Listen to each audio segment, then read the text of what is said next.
Assalamu alaikum warahmatullahi wabarakatuh. Today we're going to do Regent August 2016 part B1. So today we're going to be done with the multiple choice questions. The first two questions come: which list of element is arranged in order of increasing electronegativity? So that question about either looking for same group or same period to know how to compare and using the trend. So now the first one, beryllium, magnesium, calcium. So I'm going for the reference sheet and looking for the periodic table and beryllium, magnesium, calcium. Beryllium, magnesium, calcium. So here I'm going down. So as I go down, the electronegativity decrease. Electronegativity decrease. Okay. So number one is incorrect. Fluorine, chlorine, bromine. If you go there, fluorine, chlorine, and bromine, and I go down, so electronegativity also decrease. So this choice is incorrect. The next one, potassium, calcium, potassium, calcium. So I'm going here.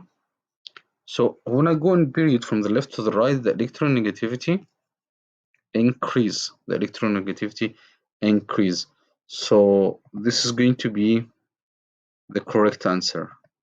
So the correct answer here is going to be number 3. Number 3. Now, question number 32. The table below gives the masses of two different subatomic particles. So subatomic particles, I have either electron, proton, or neutron. And this is greatest mass, almost null. So that's the least one. So when he's talking, he's saying x is 1.67 10 to the power negative 24. That's greater than the next number. So that's going to be either proton or neutron, and the other one is going to be electron. The Z is going to be electron. So I'm looking for Z. Z is electron and X is proton. So that's the correct answer too. X is proton and Z is electron. Question number 33. Which electron configuration represents an excited state? So excited states means it gain energy. The atom gain energy. So one of the electrons jumped from one orbital to another orbital, or from one shell to another shell. So now I'm going to see what's the configuration of calcium. Going over there, the calcium is 2882. 2882. So the original one, so the ground is 2882. So one of them is going to jump here, so I have 2873. So the answer is going to be number 3. Question number 34.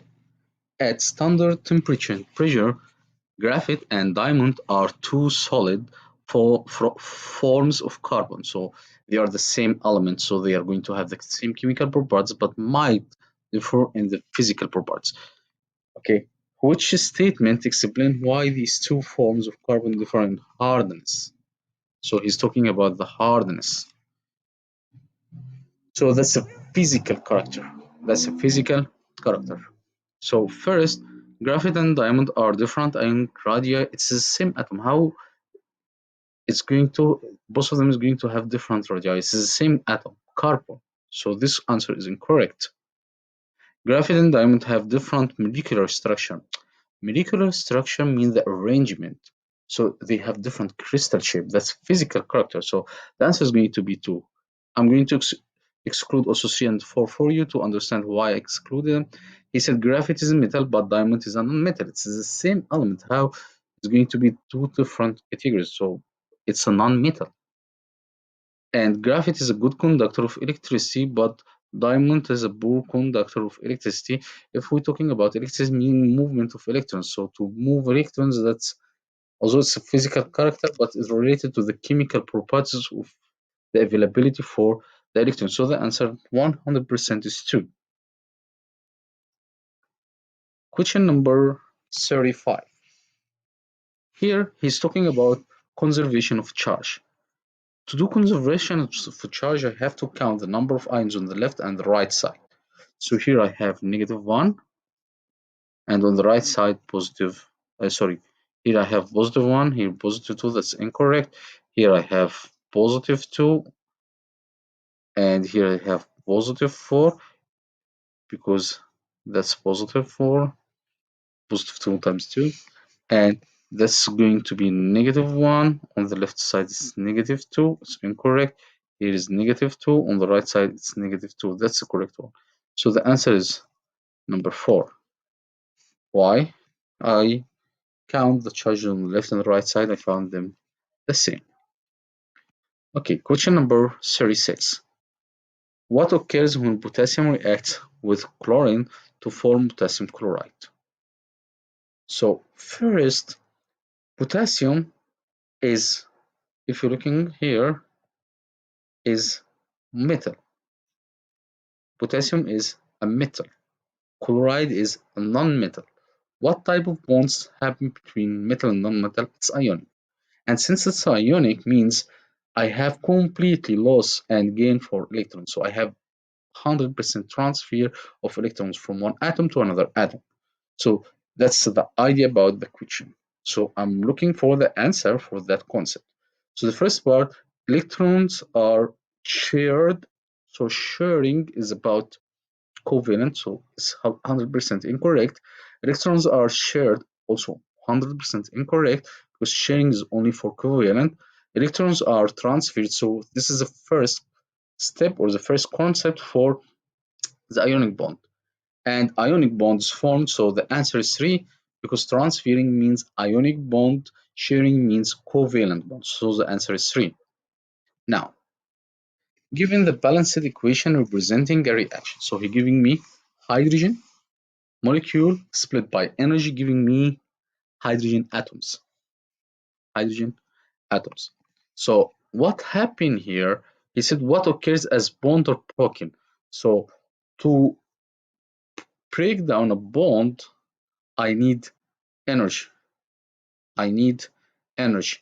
And to form a bond, I release energy. Since I said I need energy to break down the bond, so in that case, I need absorption of energy. And that's clear in the equation when he said a molecule of hydrogen plus energy, so absorbing energy 100% from the equation. Now, it was over there 1 mole of hydrogen molecule, 1 mole. Why? How do I know? I know that there is no numbers here in the front, so that's 1 mole. It's giving me 1 mole plus 1 mole, so 2 moles. So energy is absorbed and 2 moles of unbonded hydrogen atoms are produced. So now I think it's clear. Going for question number 38. Which pair of atoms has the most polar bond? We talked about the polarity. Polarity means has the highest electronegativity, has the highest electron difference in electronegativity. So if you're looking for 1, 2, they have hydrogen on the left side, and 3, 4, they have iodine on the left side. So I have to know which one has the least electronegativity. Here you're going to ask me why. Because to have the greatest electronegativity, it should be with the least and the highest. So if I decided that the left side is going to be the least, because as it's going to act like a cation, so it's going to lose electron. So the one with the least electronegativity is going to lose the electron easily. And the right side is going to be the anion part, means it's going to gain the electron, and in that case must be strong enough. So I'm now talking about the left side, the cation part. So in the cation part, I wanted to know which of hydrogen iodine has the least electronegativity. So if I look here, page 10, you're going to find the electronegativity for hydrogen is 2.2, and if you go for page 11 all the way down here, you're going to find 2.7, means hydrogen is less electronegativity than iodine, means it's going to lose its electron easily. So in that case, the answer is going to be either 1 or 2.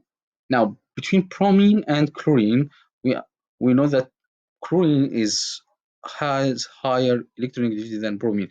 And if you're looking here, chlorine is 3.2, and if you go down more, bromine is 3, so it's higher with 3.2. And if you do a subtraction between this electronegativity and you get the difference, so the answer 100% is going to be between hydrogen and chlorine, and that's going to be number 2.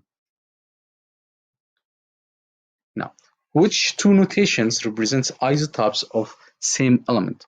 So first he said same element. Same element means it should has the same symbol. So I have NN. So here I have NN. So that's the same element. NNE, it's not the same symbol. NNE, it's not the same symbol. Here, it's not the same symbol. So that's the only one has the same symbol. And if you're looking down, the atomic number is the same, 7, and you said isotopes has the same atomic number, but they have different atomic masses. That's why the atomic mass is here 14 and 17, 18, sorry. Now, question number 40. The graph below shows the volume and the mass of 4 different substances at standard pressure.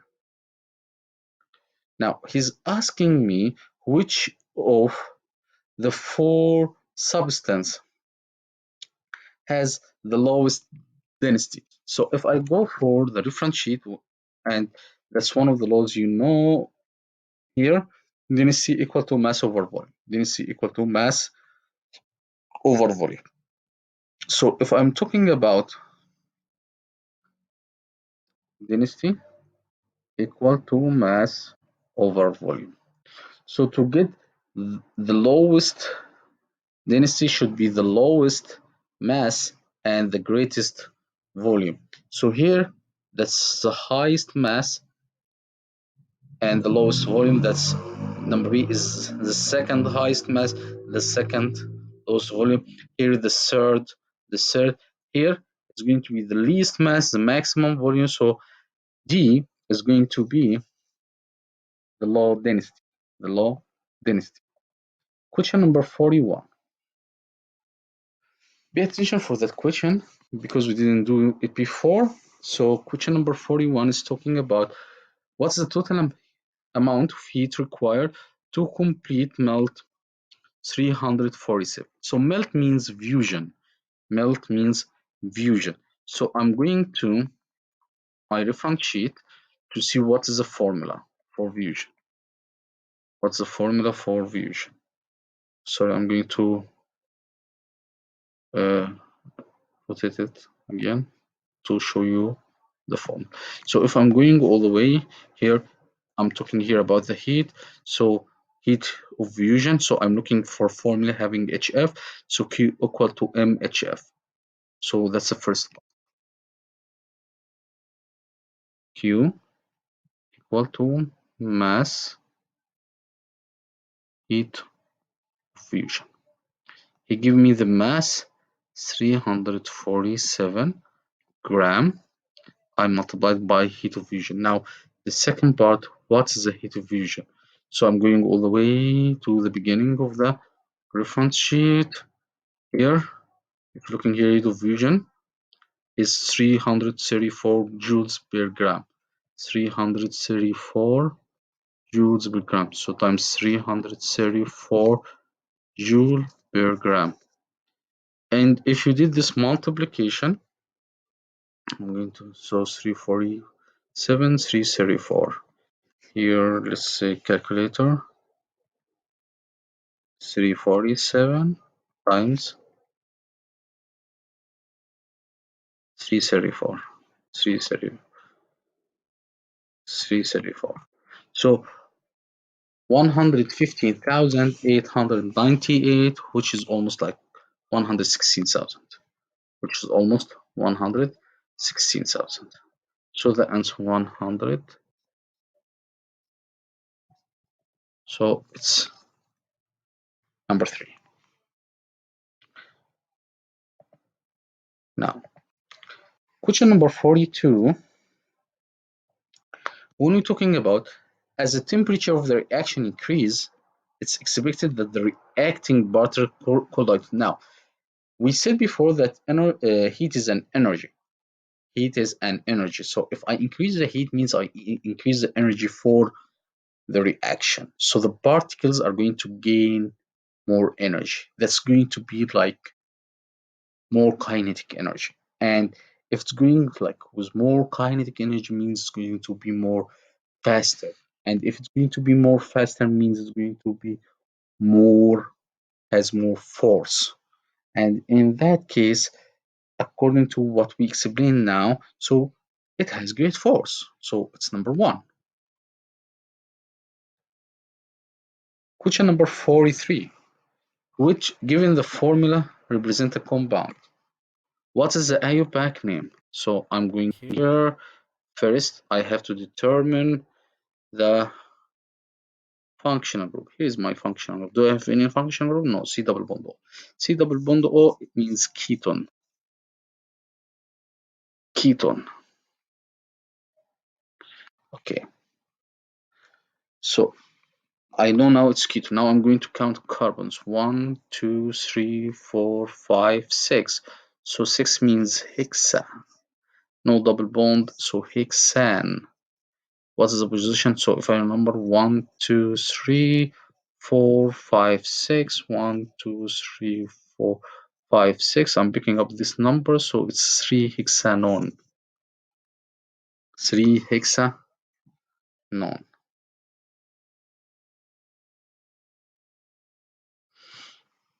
So 43 is number 3. Question number 44. A voltaic cell. So we know that the voltaic cell creating electricity. It's like the batteries. So a voltaic cell converts chemical energy to electrical energy. And we understand that this type of cells doesn't have any source for power because it's already a source for electrical energy. Like what we said, it's create electricity. So the first is electricity. So electrical energy, yes. And with an external power, no, it's not nuclear energy at all. Now the third one, electrical energy without an external power, so it's number 3. Pay attention how I'm going to answer number 45. Now, which acid and base are react to form water and sodium sulfate? So sodium sulfate is Na2SO4, and I have water. That's positive, that's negative, that's positive, that's negative. Means the negative is going to be with the positive, so I have 2NaOH, and this is going for that H2SO4. So I know it's NaOH, sodium hydroxide, and H2SO4 sulfuric acid. If you don't know the names, you can go right away for your reference sheet.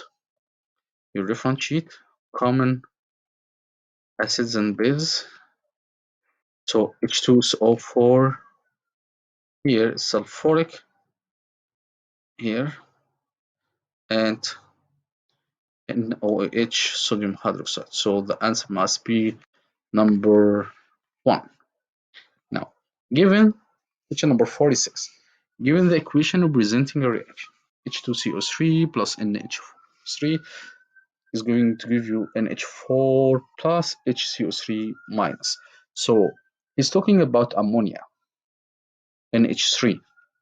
He says it's according to the theory for acid-base theory, this one is base. We understand that base is going to accept either a hydrogen or a proton. So what happened here? It accepts a hydrogen ion, which is proton. So it's accepting hydrogen. If you don't see it, look here. It was NH4 and now it's in by NH. It was here NH3 and now it's NH4. So what happened? Gain hydrogen. So accept hydrogen ion. So that makes sense. Now, which statement described a characteristic for 0.01 molar KOH aqueous solution? If you don't know what's KOH, if you're looking for your reference sheet, it's over here, said potassium hydroxide. What it is, it's common base. Common base, we understand that the pH, the neutral pH is 7. For acids should be less than 7. For base, it should be more than 7. So now I know it's basic, so it's either 3 or 4, and it should be more than 7 because it's basic, so the answer is 4. Now, he's talking about 4 statement about development of atomic model are shown below.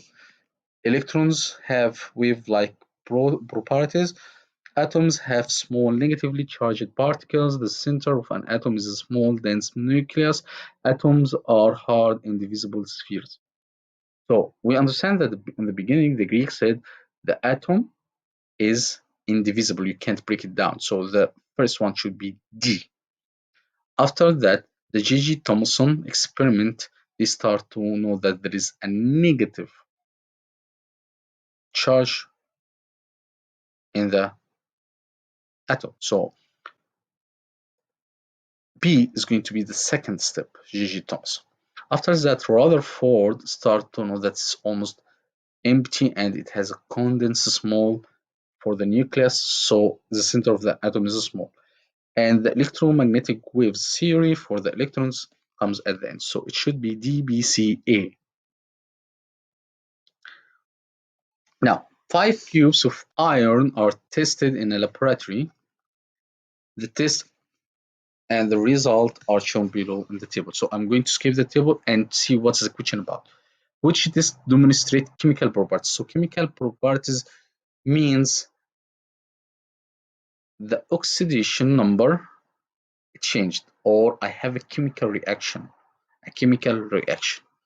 So if you're looking for the property number 1, he do flattened the iron. So what happened? It's malleability, that's physical properties. So fortune number 1 is incorrect.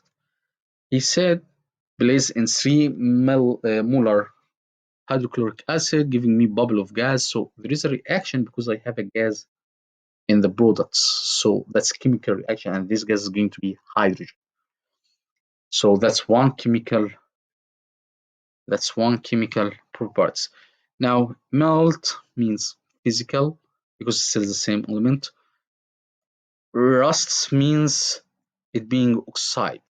So that's chemical reaction. So it's giving me here FeO. A cube of iron placed in water sinks, that's physical properties, it's about density. So only number 2 and 4 represent chemical reaction. Okay, so that's chemical properties. Now last one, and I'm going to explain the details. He's talking about a rigid cylinder with movable piston contains a sample of helium gas. The temperature of the gas is held constant. So now I'm going for the gases law. Combined gas law said B1 V1 over T1 equal to B2 V2 over T2. So I'm going here. I'm going to write only one side.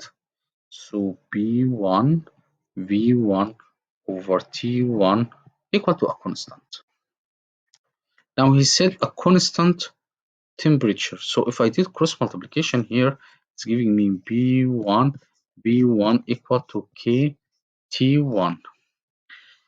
This is constant multiplying by constant. Let's say it's giving me another constant.